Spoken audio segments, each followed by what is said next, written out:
नमस्कार साथियों, स्वागत है आपका हमारे YouTube चैनल राजकुमार नाइक में। आज एक ग्रेट लीडर एस अत्री जी हैं, जो कि डायरेक्ट सेलिंग इंडस्ट्री के एक बहुत बड़े लीडर हैं, सफल लीडर हैं। आप वीडियो को आखिरी तक देखिएगा, बहुत शानदार जानकारी आज आपको मिलेगी। मैथ लेक्चर की पोस्ट पे काम कर रहा था। मेरे शहर में जींद में मैथमेटिक्स का सबसे बड़ा कोचिंग इंस्टीट्यूट चला रहा था। 6 बैच में कोचिंग के लेता था। उस समय ये आरसीएम बिजनेस रुपये अपॉर्चुनिटी मेरे लाइफ में आई। इस बिजनेस को मैंने इसलिए नहीं कि इस बिजनेस से मुझे पैसा कमाना है। इस बिजनेस को मैंने इसलिए नहीं किया कि इस बिजनेस के बारे में मुझे पहले से कोई नेटवर्क मार्केटिंग के बारे में जानकारी थी, बल्कि मैंने इस बिजनेस को इसलिए ज्वाइन किया था क्योंकि ज्वाइन करवाने वाले मेरे पड़ोसी थे। हेलो, मुझे नहीं पता था वो क्या बताने आए हैं, क्या समझाने आए हैं, उनका इस बिजनेस के प्रति क्या विजन है। मैं जब कोचिंग सेंटर पे कोचिंग दे रहा था तो एक शख्सियत जो मेरे बगल में रहते हैं, मेरे घर के पास में रहते हैं, वो मुझे मिलने आते हैं। और जैसे वो मुझे मिलने आते हैं, मैं बच्चों को ये बोल के आता हूं कि 2 मिनट बैठिए, कोई मिलने आया, 2 मिनट के बाद मैं आपको पढ़ाऊंगा। वो 1 घंटा मेरे कोचिंग का मेरे लिए बहुत इंपॉर्टेंट था। और जैसे ही मैं नीचे ड्राइंग रूम में जाकर देखता हूं, वो मेरे पड़ोस में रहने वाले व्यक्ति जो आज हिंदुस्तान के एक बहुत बड़ी शख्सियत बन चुके हैं, आज जिनका नाम नेटवर्क मार्केटिंग में बहुत बड़े लीडर के रूप में जाना जाता है, माननीय सुरेंद्र वत्स साहब, एक उनके लिए जोरदार तालियां। और जैसे ही मैं वत्स साहब से मिलता हूं, हेलो हाय होता है, और तुरंत 1 मिनट के अंदर अंदर वत्स साहब एक कॉपी निकालते हैं और उस पर आरसीएम का मार्केटिंग प्लान टक टक टक दिखाने लग जाते हैं। और जैसे वो प्लान दिखाते हैं, कोई भी नया व्यक्ति हमें प्लान दिखाता है, हम प्लान देखते समय बहुत सारे सवाल करते हैं, बहुत सारे तर्क वितर्क करते हैं, बहुत सारी बातों पर बहस करते हैं। लेकिन मैंने ना कोई तर्क वितर्क किया, ना मैंने कोई बहस किया, क्योंकि मुझे पता था जितना ज्यादा टाइम बहस पे लगाऊंगा उतना ज्यादा कोचिंग सेंटर का टाइम खराब हो जाएगा। मैंने 1 मिनट में उनकी कॉपी को लिखते हुए बंद कर दिया और मैंने पहला प्रश्न पूछा, इस काम को करने के लिए क्या करना पड़ता है। और उन्होंने बताया, उस समय इस बिजनेस में प्रोडक्ट के नाम पर एक 5 पेंट की किट होती थी। तो उन्होंने कहा इस बिजनेस को करने के लिए 5 पेंट खरीदनी पड़ती हैं। मैंने पूछा कितने की मिलती हैं। उस समय वो 1280 रुपए की आती थी। जैसे उन्होंने 1280 रुपए की बताई, क्योंकि मैं गणित का व्यक्ति रहा हूं, मैंने हिसाब लगाया कि 1280 रुपए कोई लाखों करोड़ों रुपए नहीं है। यदि 1280 देने से ट्यूशन का 1 घंटा बचाया जाए तो फायदा ट्यूशन का घंटा बचाने में है। हेलो, और मैंने तुरंत पैसे निकाले, फॉर्म पे साइन किया और आरसीएम को ज्वाइन कर लिया। समझ में आ रहा है आपको? ये मैं बात आपको इसलिए बता रहा हूं क्योंकि बहुत सारे लोगों की ज्वाइनिंग इसी प्रकार से होती है। ज्वाइन करवाने वाला व्यक्ति कोई ना कोई हमारा नियर एंड डियर होता है और हम उसको ओबलाइज करने के लिए साइन कर देते हैं, बिजनेस शुरू हो जाता है। लेकिन ये बिजनेस शुरू नहीं होता, ये सिर्फ ज्वाइनिंग होती है। वत्स साहब एक परफेक्ट लीडर है, उनको पता था ये ज्वाइनिंग सिर्फ ऑब्लिगेशन में हुई है। किसी भी व्यक्ति की सही शुरुआत उस व्यक्ति को एक अच्छे सेमिनार में लेकर जाने से होती है। हेलो, समझ रहे हैं आप? और कुछ समय के बाद जींद में एक सेमिनार होता है और उस सेमिनार में मुझे ले जाया जाता है। संडे को मेरा कोचिंग सेंटर ऑफ था और उस सेमिनार को लेने वाले व्यक्ति थे राजस्थान गवर्नमेंट के क्लास 1 अधिकारी, ज्वाइंट डायरेक्टर के रैंक पर काम करने वाले व्यक्ति माननीय ओपी शर्मा जी। एक बार उनके लिए जोरदार तालियां। और जैसे ही मैं उस सेमिनार में गया, इतनी भीड़ नहीं थी, वहां पर मुश्किल से 40-50 लोग थे। वो सेमिनार 1.5-2 घंटे चला, क्योंकि मैं सेमिनार को अटेंड करने के लिए नहीं गया था, मैं तो किसी व्यक्ति के इनविटेशन पे गया था। और उस सेमिनार में बार बार तालियां बजाई जा रही थी। लेकिन मैं आज आपको ये बताना चाहता हूं, उस सेमिनार में सभी लोग ताली बजा रहे थे, सिर्फ मुझे छोड़ करके।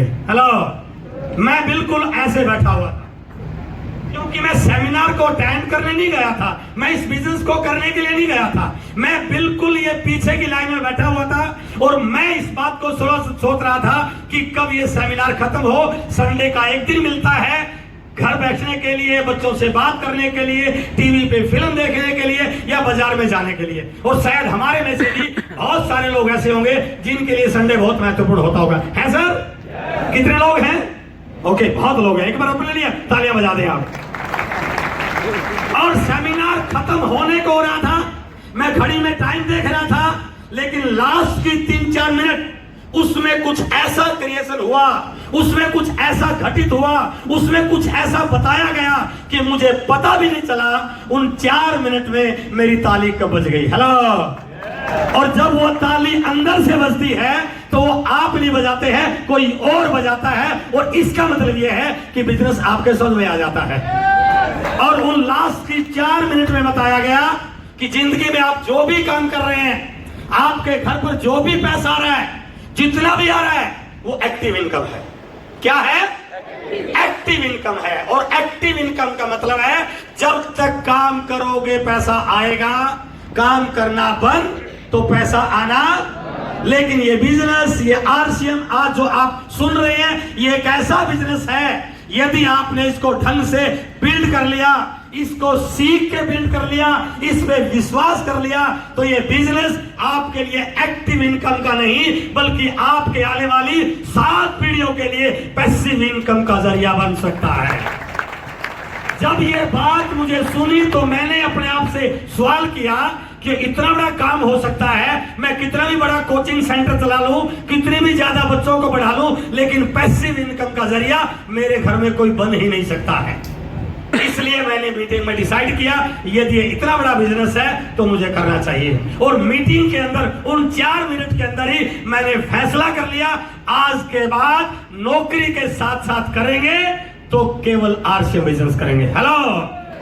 और अब मेरे मन में सवाल उठ रहा कि आरसीएम करेंगे, लेकिन टाइम तो नहीं है, 6 घंटे तो कोचिंग के होते हैं। और मैंने वहीं पर डिसीजन लिया, आज के बाद कोचिंग सेंटर बंद और नौकरी के बाद का सारा टाइम आरसीएम पे लगाएंगे। हेलो।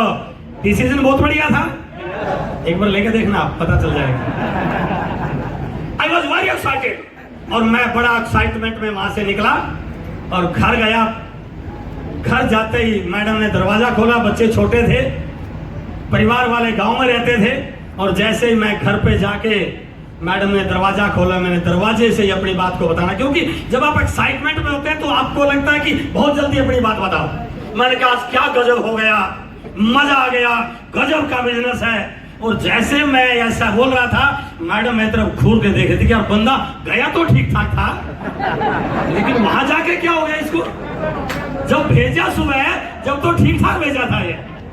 उन्होंने कहा आप ठीक ठाक तो है? मैंने कहा बिल्कुल, आई एम ओके, कोई गड़बड़ नहीं है। और मैंने कहा अंदर बैठो, बात यहां तक नहीं है, मैंने एक बड़ा डिसीजन ले लिया है। उन्होंने कहा क्या? अब आज के बाद कोचिंग सेंटर नहीं पढ़ाएंगे, करेंगे तो आरसीएम बिजनेस करेंगे। उनको लगा मामला बिगड़ गया। बड़ा समझाया, मैंने नहीं माना, घर वालों ने समझाया, मेरे क्लीग्स को पता चला कि यार इस बंदे ने कोचिंग सेंटर, जो शहर का सबसे बड़ा कोचिंग सेंटर, और मैं आपको बता दूं मेरे कोचिंग सेंटर से कई बच्चे आईआईटी जैसी संस्थाओं में गए हैं, सिविल सर्विसेज में गए हैं। That type of education was provided by from my coaching centre. और जब उनको पता चला कि इतना बड़ा कोचिंग सेंटर बंद करके एक ऐसे काम पे लग रहा है जहां कपड़ा बेचना पड़ता है, तो ये मामला गड़बड़ है। उन्होंने बहुत समझाया, क्योंकि जो अपने नजदीकी होते हैं वो बड़े शुभ चिंतक होते हैं। 100% एग्री कि समझदार लोग सोच समझ करने लेते हैं। लेकिन मेरा उत्तर था, कामयाबी की दुनिया में, बिजनेस की दुनिया में कामयाब लोग उनको कहा जाता है जो अपने लिए गए निर्णय को सही साबित करने की हिम्मत रखते हैं। और यही मेरा मैसेज आपके लिए है। हम निर्णय तो ले लेते हैं, लेकिन उस पर जब सक्सेस नहीं हो पाते तो लोगों को लगता है ये ऐसे ही बोल रहा था। और मैं आपको विश्वास दिलाता हूं, जिस दिन आप अपने लिए गए निर्णय को सही साबित कर पाए, उस दिन पूरी दुनिया आपके साथ लगने को तैयार हो सकती है। हेलो। और मैंने अपने डिसीजन पे काम किया। 6ठे महीने में I was royalty achiever and in the 9th month Hindustan का 9वां टेक्निकल चूर में 9वें महीने में मैंने क्वालिफाई किया था। उस समय जब केवल पेंट पीस होता था, यह बिजनेस उस समय केवल पेंट से चलता था। डायरेक्ट सेलिंग को लेकर इंडिया में कोई बहुत सारी गतिविधियां नहीं थी। इंडिया गवर्नमेंट को इस बिजनेस के बारे में कोई अच्छी फीडबैक नहीं था। लोग इस प्रकार के बिजनेस पे विश्वास नहीं करते थे। लेकिन मैंने इसका पूरा अध्ययन किया और आज अपन बात करने वाले हैं एक बहुत बड़े विषय पर, आने वाला जमाना, इस सदी का सबसे बड़ा व्यापार पूरी दुनिया का वो डायरेक्ट सेलिंग बनने जा रहा है। हेलो, इस दुनिया का सबसे बड़ा व्यापार इस सदी का डायरेक्ट सेलिंग बनने जा रहा है। लेकिन इससे आगे की बात, उस सदी के सबसे बड़े डायरेक्ट सेलिंग के व्यापार में यदि किसी कंट्री में सबसे बड़ा टर्नओवर होगा तो वो हिंदुस्तान का होने वाला है। उससे अगली बात, उस हिंदुस्तान के सबसे बड़े टर्नओवर में यदि किसी कंपनी का सबसे बड़ा टर्नओवर होगा तो उसमें नंबर 1 पर रहने वाला है आरसीएम बिजनेस। और इसलिए मैं आज आपके साथ बातचीत करने वाला हूं। यह कोई रोजगार का धंधा नहीं है, यह कोई 10-20 हजार कमाने का जरिया नहीं है। इट इज एन अपॉर्चुनिटी, ये एक अवसर है। और जिंदगी में आपने जितने भी लोगों को देखा होगा, आज आप चाहे क्रिकेट के क्षेत्र में, चाहे पॉलिटिक्स के क्षेत्र में, चाहे बिजनेस के क्षेत्र में, चाहे अपने फिल्म इंडस्ट्री के क्षेत्र में, जितने भी लोग आप बड़े मानते हैं वो लोग हैं जिन्होंने किसी दिन कोई अपॉर्चुनिटी मिली और उस अपॉर्चुनिटी को कैश करने की हिम्मत की। अपॉर्चुनिटी बहुत लोगों को मिल जाती है, लेकिन टॉप पर वो पहुंचते हैं जो अपॉर्चुनिटी को कैश करने की हिम्मत रखते हैं। Am I right? RCM business की एक ऐसी ही अपॉर्चुनिटी है जिस पे आज अपन बात करेंगे। इससे बहुत कुछ मिल सकता है, लेकिन वो तब होगा जब हम इसको सही कैश करना सीख जाएं तो। राइट? तो मैं थोड़ा सा बात करना चाहूंगा कि अपॉर्चुनिटी लाइफ में क्या कर सकती है। एक फोटो देखिए, आपके सामने आएगा अभी। एक लड़का जिसके बड़े बड़े बाल, जानते हैं इनको? आज नहीं है, पहले कभी होते। फुटबॉल खेलता था, फुटबॉलर था। एक गरीब से परिवार में, एक छोटे से एम्प्लॉय के घर में एक ऐसा लड़का जो फुटबॉलर था, अचानक इनको समझ में आया कि इंडिया में क्रिकेट का क्रेज है। और इन्होंने ना केवल क्रिकेट को ज्वाइन किया, बल्कि उस क्रिकेट की अपॉर्चुनिटी को कैच किया। और आज ना केवल इंडिया में, वर्ल्ड में एमएस धोनी के नाम से जाने जाते हैं क्योंकि इन्होंने इस अपॉर्चुनिटी को कैच किया। डंडा लेके तो बहुत बच्चे घूमते रहते हैं, सिलेक्शन भी हो जाता है, लेकिन कैच जो कर जाता है वो एमएस धोनी बन जाता है। राइट? और बहुत सारा एग्जांपल मैं आपको दिखाना चाहूंगा। पहली बार जब फिल्मों में आए, पहले सिंगिंग में आए, लोगों ने कहा तेरा गला ठीक नहीं है, तू गा नहीं सकता। फिल्मों में आने की कोशिश की तो पहले तो ये कहा कि तेरे लेवल की, तेरे इतनी लंबी लड़की नहीं मिलेगी। उसके बाद पहली कई सारी फिल्में फ्लॉप रही। लेकिन आज ना केवल एक सुपरस्टार हैं, बल्कि इनको इस सदी का महानायक कहा जाता है। हेलो, क्योंकि इन्होंने इस अपॉर्चुनिटी को कैच किया। आज भी 75 साल की उम्र में उतनी ही डिमांड है जितनी 30 साल के एक अच्छे स्टार की है ना? अपॉर्चुनिटी को कैच करके अमिताभ बच्चन बन जाता है। बहुत लोग आए, बहुत गए। अपॉर्चुनिटी जिंदगी में बहुत बड़ा काम कर सकती है। एक लड़की साइना नेहवाल, जब लड़कियों को घर से बाहर जाने के लिए माँ बाप उतने तैयार नहीं होते थे, उस लड़की ने रैकेट को थामा। और ना केवल उसको रैकेट को थामा, आज दुनिया की एक बहुत बड़ी स्टार बन गई साइना नेहवाल। अपॉर्चुनिटी को कैच किया। अपने हरियाणा का लड़का, सर देखा होगा अभी, पीछे टीवी पे आया था, सिंगिंग स्टार बना, उस मंच का सुपरस्टार बना।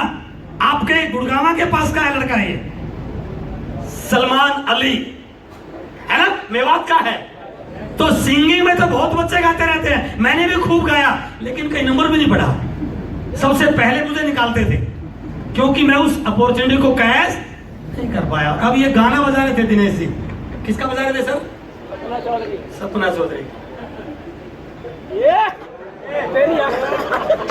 आज कुछ भी कहें आप, मुझे अच्छे से याद है जब ये लड़की डांस में आई तो हम आप बोलते थे कि यार ये अच्छा काम नहीं है ना? और आज हर घर में हर माँ बाप अपनी लड़कों को बोलता है कि बेटा तू भी ऐसा परफॉर्म कर कि दुनिया नाम हो जाए, है ना? अपॉर्चुनिटी को कैच करने से व्यक्ति सफल होता है, अपॉर्चुनिटी को मिलने से सफल नहीं होता। राइट? तो जिंदगी में वो लोग तमाम टॉप पर हैं जिनके जिंदगी में कोई अपॉर्चुनिटी आई और उन्होंने उस अपॉर्चुनिटी को कैच करने की हिम्मत, ऐसा ही एक शख्सियत हमारे सामने है जिन्होंने मुझे प्लान दिखाया, जो केबल का काम करते थे, एसटीडी पीसीओ चलाते थे। इनके लाइफ में एक अपॉर्चुनिटी आई, ना केवल एक अपॉर्चुनिटी आई बल्कि उस अपॉर्चुनिटी की वजह से आरसीएम के डायमंड बने। मैसेज क्या है? अपॉर्चुनिटी आने से कामयाबी नहीं मिलती, अपॉर्चुनिटी को कैच करना आने से कामयाबी मिलती है। मेरे साथ के कई लेक्चरर ने मेरे साथ मेरी इनकम को देखते हुए आरसीएम को साइन अप किया, और जब साइन अप किया तो क्या बोलते थे? सर 2-4 ठीक ठाक लोग मेरे नीचे भी लगा दो। किसी के नीचे 2-4 लोग लगाने से कामयाबी मिल जाती है क्या? आप 1000 लगाओ तो भी मिलने वाली नहीं है। अपॉर्चुनिटी मिलने से कामयाबी नहीं मिलती, अपॉर्चुनिटी को कैच करना आने से कामयाबी मिलती है। और आज मैं आपके साथ डिस्कस करने जा रहा हूं, आरसीएम हमारे लिए भी एक ऐसी ही अपॉर्चुनिटी बन सकती है यदि हमें इसे कैच करना आ जाए तो। हेलो, आरसीएम हम सब के लिए, आप सब के लिए एक ऐसी अपॉर्चुनिटी बन सकती है यदि इसे कैच करना आ जाए तो। अब हो सकता है आपने मेरी पिछली बहुत सारी मीटिंग में डायरेक्ट सेलिंग के वर्ल्ड वाइड डाटा देखे, वो सारे डाटा 2015 के थे। आज मैं आपको लेटेस्ट जो अभी वर्ल्ड वाइड डाटा आया, आज वो भी आपको दिखाऊंगा और ये बताऊंगा कि ये डाटा हिंदुस्तान में आने वाले समय की क्या दस्तक देने वाला है। उसके लिए आपको एनर्जेटिक होकर बैठना पड़ेगा। Are you agree? अपॉर्चुनिटी जिंदगी में बहुत बड़ा काम करती है। आरसीएम हमारे लिए भी एक ऐसी अपॉर्चुनिटी बन सकती है यदि हमें इसे कैच करना आ जाए तो। और आज बात करेंगे इसको कैच करना हो तो हमें क्या करना चाहिए। एक रिपोर्ट है ग्लोबल अलायंस की जो डायरेक्ट सेलिंग के बारे में है, और यह बताती है this is the industry of opportunity. यह संभावनाओं से भरा हुआ व्यापार है, इसमें फिक्स कुछ भी नहीं है। कोई ये कहे कि सर मैं आज आरसीएम कर लूंगा, मुझे गारंटी दो कि 2000 रुपए महीना आ जाएंगे, कोई गारंटी नहीं है। संभावना है कि 2000 नहीं 2 करोड़ रुपए महीना के भी आ सकते हैं, संभावना है। हेलो, जिंदगी में जितने भी आविष्कार हुए हैं वो किसी गारंटी पे नहीं हुए, वो सब संभावना पे होते हैं, है ना। हिंदुस्तान पेट्रोलियम वाले जब वो तेल का कुआं खोते हैं उनको पता नहीं होता यह तेल है, संभावना होती है कि शायद यहां से तेल निकले, वो कोशिश करते हैं। लेकिन यह गारंटी है यदि वो 10 जगह कोशिश करते हैं, एक जगह तेल का कुआं मिल ही जाता है। हेलो, तो जिंदगी में संभावनाओं पे काम करने वाला व्यक्ति आगे बढ़ता है। And direct selling industry is also an industry of opportunity. हाँ, इस इंडस्ट्री में यदि संभावनाओं को हकीकत में कन्वर्ट करना है तो उस व्यक्ति में एक क्वालिफिकेशन होनी चाहिए, एक क्वालिटी होनी चाहिए। जानना चाहते हैं? और वो क्वालिटी है बिलीव इन योरसेल्फ, खुद पर विश्वास होना चाहिए। वो संभावना हकीकत में बदल सकती है, और 99% लोगों में सिर्फ यही कमी होती है। जब भी आप उससे मिलते हो वो ऐसी बहकी बातें करता है, सर क्या करूं, लोग मानते नहीं है, क्या करूं, मेरे से होता नहीं है, पता नहीं मैं कर पाऊंगा नहीं कर पाऊंगा। यानी कि उसको सबसे ज्यादा खतरा अपने आप से है, दुनिया से खतरा नहीं है। और मैं इस बात को इस मन से ऐलान के साथ बोल रहा हूं, इस दुनिया, इस बिजनेस की दुनिया में, आपकी कामयाबी में दुनिया रोड़ा नहीं है, सिर्फ अपने आप की कुछ गलत सवाल ही हमारे बीच में रोड़ा है। यदि वो सारे सवाल हल हो जाएं तो यहां पर बैठा हर व्यक्ति आरसीएम का सुपरस्टार बन सकता है। विश्वास है? बिलीव ऑन योरसेल्फ, अपने ऊपर विश्वास कर लेना, सारी चीजें हो जाएंगी। और ये बिजनेस खुद के विश्वास से चलता है, किसी और के चलाने से चलता नहीं है। ये अभी एक पुरानी रिपोर्ट है, ये उसमें क्या बताया गया ये आप डाउनलोड कर सकते हैं फिक्की और केपीएमजी की साइट से भी, गूगल पर सर्च कर सकते हैं। ये 2015 के डायरेक्ट सेल का डाटा है कि इंडिया में 7500 करोड़ डायरेक्ट सेलिंग का जो गाइडलाइन आई है। एंड मेन इंपॉर्टेंट चीज जो मैं आपको दिखाना चाह रहा हूं, अप टू 2025 तक ये डायरेक्ट सेलिंग इंडिया में लगभग 65,000 करोड़ का टर्नओवर करने की संभावना पे काम कर रहा है। ये गूगल का डाटा है, फिक्की की साइट पे आप इसको सर्च कर सकते हैं। यानी कि KPMG और फिक्की बता रही है कि 2025 तक ये डायरेक्ट सेलिंग हिंदुस्तान में 65,000 करोड़ का होगा। तो क्या ये बहुत बड़ी संभावना नहीं है? क्या ये बड़ी अपॉर्चुनिटी नहीं है?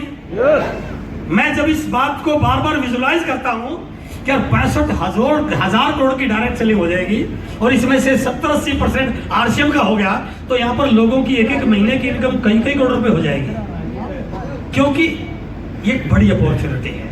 लेकिन हम तैयारी कैसी करते हैं? हम उस अपॉर्चुनिटी के अकॉर्डिंग तैयारी नहीं करते हैं। मैं कई बार एक ट्रेनिंग में प्रैक्टिकल एग्जांपल देता हूं। मान लो ये मेरे पास इसका एक रिमोट है, ये रिमोट नीचे गिर गया और मैं इस रिमोट को उठाना चाहता हूं, तो मुझे ज्यादा ताकत लगाने की जरूरत नहीं है, 2 उंगलियों से मैं इसको आराम से उठा लूंगा, है ना? और बाई चांस ये माइक गिर जाए तो ये 2 उंगलियों से उठने वाला, क्योंकि इससे भारी है, ये इससे भारी है। और यदि मैं उस बोर्ड को उठाना चाहूं तो क्या 2 उंगलियों से उठा पाऊंगा? उसके लिए मुझे पूरा हाथ लगाना पड़ेगा। यानी कि जैसा काम वैसी फोर्स, जैसा काम वैसी ताकत। हाँ जी, हम करना तो चाह रहे हैं 65,000 करोड़ और टाइम है ही नहीं मेरे पास, तो कैसे हो जाएगा? क्या होगा?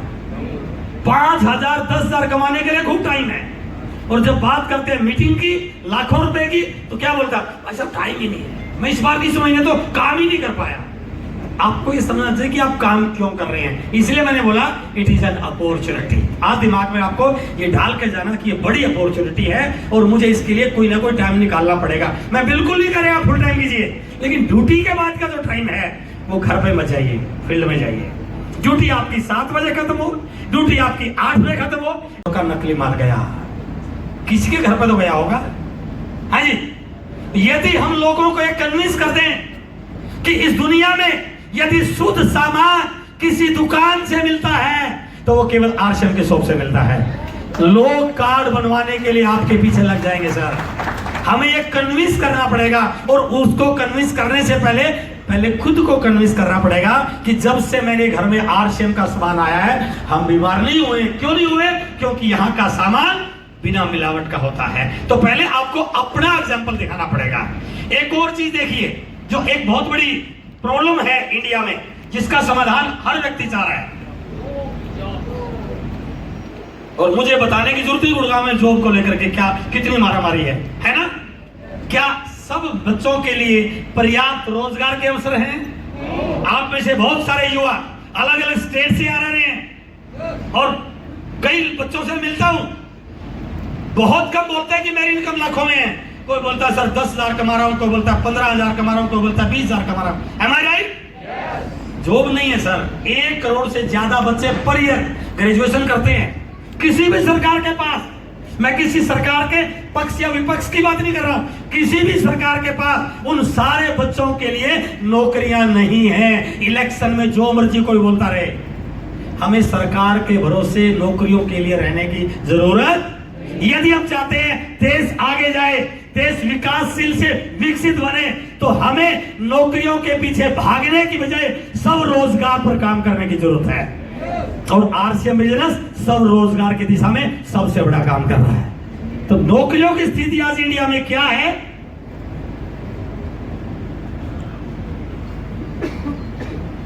ये देखिए सर, लाइन लगी हुई है बच्चों की, नंबर कब आएगा, और नंबर आने के बाद में नौकरी मिल जाएगी, क्या गारंटी है? एग्जाम हो रहा है, पोस्ट 10 है, लाखों बच्चे एग्जाम दे रहे हैं। ये देख कितनी मारामारी हो रही है, क्योंकि रोजगार कम है, रोजगार नहीं है। रोजगार की स्थिति बहुत भयानक हो चुकी है। आज माँ बाप के सामने सबसे बड़ी चिंता, बच्चा जैसे जवान होता है, माँ बाप के सामने सबसे बड़ी चिंता ये रहती है कि ये पढ़ाई तो पूरी कर ली, अब पता नहीं इसको कोई रोजगार मिलेगा या। तो ये रियली में चैलेंज है या नहीं है? और बाई चांस रोजगार मिल भी गया तो मिलने के बाद भी उतने दुखी है जितने मिलने से पहले थे, है ना मिले तो परेशान और मिल गए तो परेशान। अभी वो पीछे एक एयरलाइंस बंद हुई है, जेट एयरवेज, 20,000 कर्मचारियों को बिना नोटिस दिए नौकरी से हटा दिया। आपके गुड़गांव में कितनी सारी कंपनियां बंद हुई हैं, उनमें जो लोग काम कर रहे थे उनको कह दिया हमारे पास काम नहीं है, कहां जाएंगे वो। तो नौकरियों को लेके बहुत बड़ा चैलेंज है। और ये देखिए इनके पास नौकरी भी है, कितने चमकदार माल है इसके। देखिए काम का प्रेशर सर, जो बड़े बड़े पैकेज पे लड़के काम कर रहे हैं, इतना काम का प्रेशर होता है।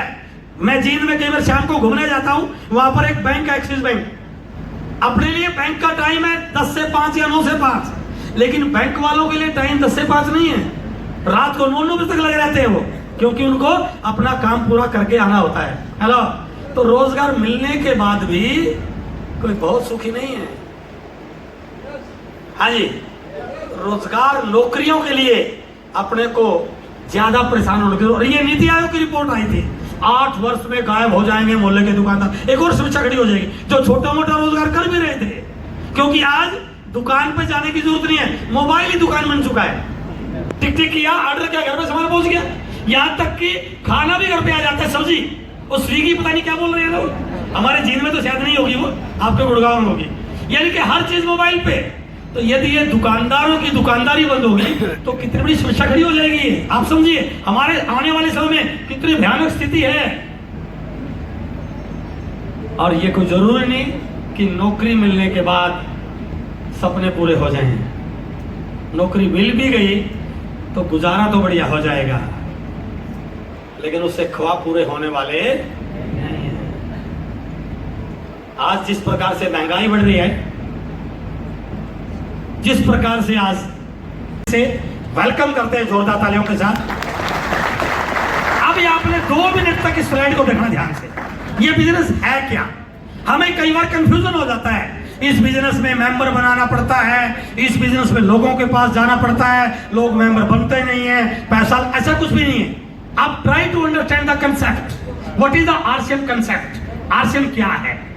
ये एक व्यवस्था है जिसको बुलाता है ट्रेडिशनल मार्केटिंग, जहां से आज तक हम सामान लेते रहे हैं, जिसमें कंपनी प्रोडक्ट बनाती है, कस्टमर उसको यूज करता है, कस्टमर रिटेलर के पास जाता है, रिटेलर सामान को घर पे ही बनाता, वो होलसेलर से लेके आता है, होलसेलर किसी बड़े स्टॉकिस्ट से लेके आता है, स्टॉकिस्ट कंपनी से माल उठाता है, बीच में विज्ञापन होता है। क्लियर है? इस तरीके से हमारे पास सदियों से सामान आ रहा है। लेकिन इस तरीके से सामान आने में जो जो खामियां जो पंकज जी ने बताई, उनके साथ साथ एक सबसे बड़ी चीज क्या है कि ये कस्टमर जब जब भी बाजार में जाता है, जब जब भी यहां से सामान खरीदता है, ये ट्रेडिशनल मार्केटिंग का टर्नओवर बनाता है। टर्नओवर कस्टमर बनाता है, लेकिन उस टर्नओवर में हिस्सा इन बिचौलियों का होता है। समझ में आया? टर्नओवर कस्टमर बनाता है, लेकिन उस टर्नओवर में कस्टमर को छोड़ के बाकी सबका हिस्सा होता है। एक कंसेप्ट आया 1959 में अमेरिका में, जिसका नाम रखा गया डायरेक्ट सेलिंग, कि एक व्यक्ति चाहे तो ऐसे भी सामान खरीद सकता है। यानी कि अब एक व्यक्ति के पास अपने घर का सामान खरीदने के 2 ऑप्शन हैं। चाहे तो इस पुराने तरीके से खरीद सकता है, जहां पर मिलावट की भी संभावना है, पक्के बिल की भी गारंटी नहीं है, ओरिजिनल की भी गारंटी नहीं है, जहां पर कस्टमर को कुछ लाभ मिलने वाला नहीं है, और चाहे तो इस तरीके से भी खरीद सकता है। यदि वो इस तरीके से खरीदता है तो टर्नओवर इन बिचौलियों का बनता है, और यदि वो इस तरीके से खरीदता है तो टर्नओवर खुद का बनाता है। It is the main difference. समझ में आया?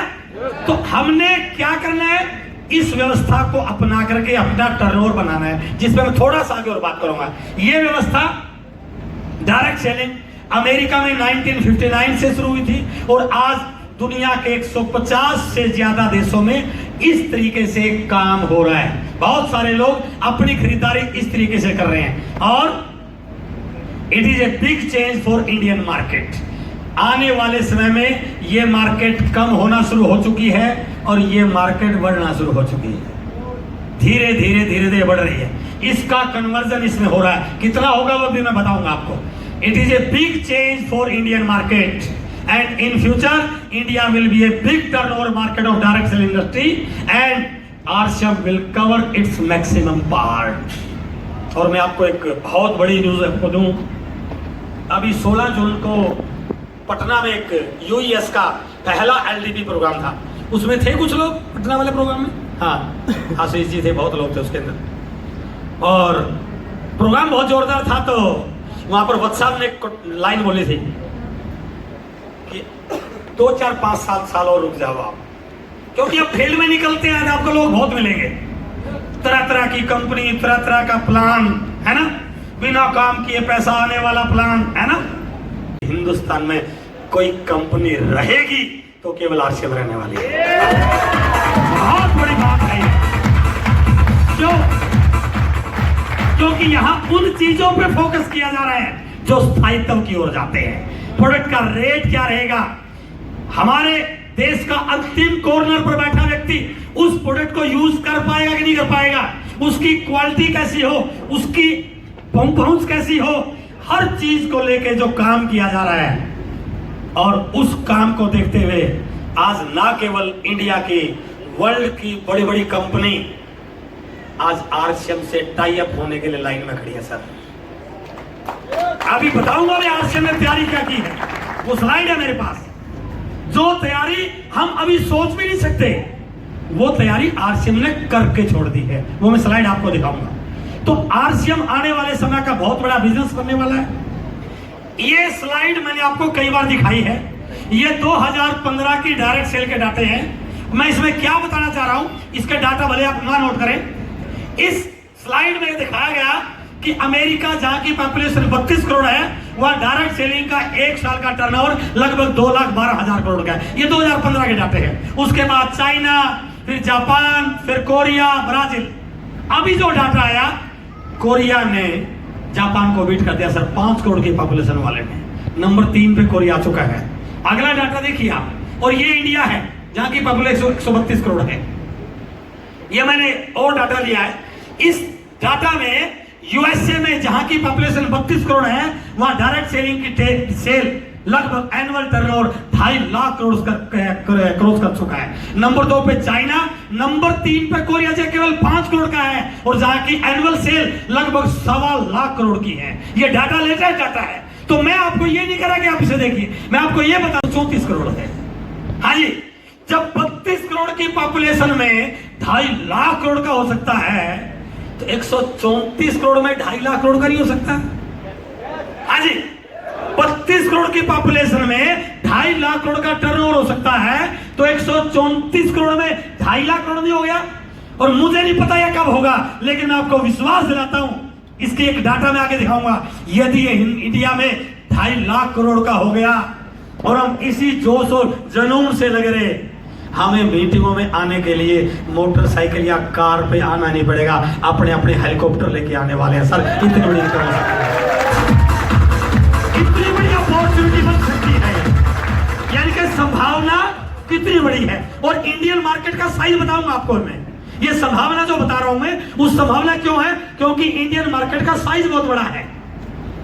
ये global direct selling sales WFDA से कैसे, इसमें क्या बताया गया, अफ्रीका 1%, एशिया पैसिफिक 46%, लेकिन इसमें जो टॉप कंट्रीज हैं, China, United state, Korea, Germany, Japan, Brazil, Mexico, France, Malaysia, Taiwan, 18% China में और यूएसए में कन्वर्जन हो चुका है। 18% लोगों ने डायरेक्ट सेलिंग को अपना लिया है। 18% लोगों ने इस इंडस्ट्री के डाटा पे विश्वास करके इसको एज एक कैरियर शुरू कर दिया है। 18% लोगों ने इस इंडस्ट्री के आने वाले समय की संभावनाओं पे विश्वास करके इसमें अपने आप को इन्वॉल्व कर लिया है। अभी यदि इंडिया का डाटा आपको दिखाऊं, लगभग 1,92,900, ये वर्ल्ड वाइड टर्नओवर है डायरेक्ट सेलिंग का इन $1,000,000 $1,000,000। मैं अब आपको एक डाटा दिखा रहा हूं। अब ये डाटा देखिए आप, ये जो इंडियन मार्केट है, इसका साइज कितना बड़ा है।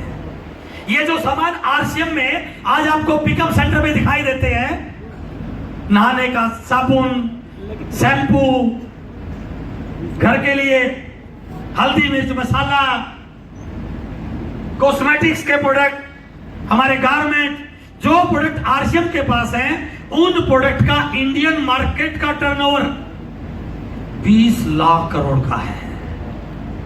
अब मैं पिछली स्लाइड आपको दोबारा रिपीट कर रहा हूं। चाइना में 18%, यूनाइटेड स्टेट में 18%, कोरिया में 10%। मैं कोरिया को पकड़ लो 10%। अब यदि इंडियन मार्केट 20 लाख करोड़ की है और इस 20 लाख करोड़ में हम डायरेक्ट सेलिंग में केवल मात्र 10% भी कन्वर्ट कर दें, 100 में से 90 लोग बिल्कुल कसम खा लें आरसीएम करना ही नहीं है। आप उल्टे लटक के आओगे तो भी करना नहीं है। आप उनसे सवाल पूछो, भाई साहब करना क्यों नहीं है, वो वाजिब सा जवाब दे दें कि भाई साहब यदि सारों ने आरसीएम कर लिया तो इनके बच्चों का ख्याल कौन करेगा, मुझे करना है इसलिए मैं आरसीएम नहीं करूंगा। मेरे बच्चे के साइकिल में नया टायर आए या ना आए, इसके बच्चों की बड़ी बड़ी कार लाना मेरा नैतिक फर्ज बनता है ना। 90% लोग ना आए, मैं नहीं कह रहा कि वो आ जाए, केवल 10 लोग आ जाए 100 में से। इजी है सर, 2 साल बाद, 5 साल बाद, 10 साल बाद, 20 साल बाद आप देखिए कन्वर्जन 10% नहीं 18% वर्ल्ड वाइड हो चुका है। और जो काम एक व्यक्ति कर सकता है उसको दूसरा व्यक्ति भी कर सकता है। जब 18% लोगों का कन्वर्जन अमेरिका में, चाइना में हो चुका है, 10% लोगों का कन्वर्जन कोरिया में हो चुका है, तो 10% कन्वर्जन तो हिंदुस्तान में भी होगा या नहीं होगा। और हम इसी स्पीड से लगे रहे और 10% कन्वर्जन हो जाए तो सर आरसीएम का टर्नओवर 2 लाख करोड़ का हो सकता है। यहां तो जब 3.5 लाख का बिजनेस होता है ना, तब आदमी टेढ़ा टेढ़ा सकता है, सर 3.5 लाख का हो गया। साथियों, अगर वीडियो पसंद आया है तो इसको अपने साथियों को शेयर करें, लाइक करें और कमेंट करें। अगर अभी तक आपने हमारे चैनल को सब्सक्राइब नहीं किया है तो सब्सक्राइब कर लें, बेल आइकन को क्लिक करें। मेरे साथ जुड़े रहने के लिए प्रेम पूर्वक धन्यवाद। जय हिंद, जय भारत।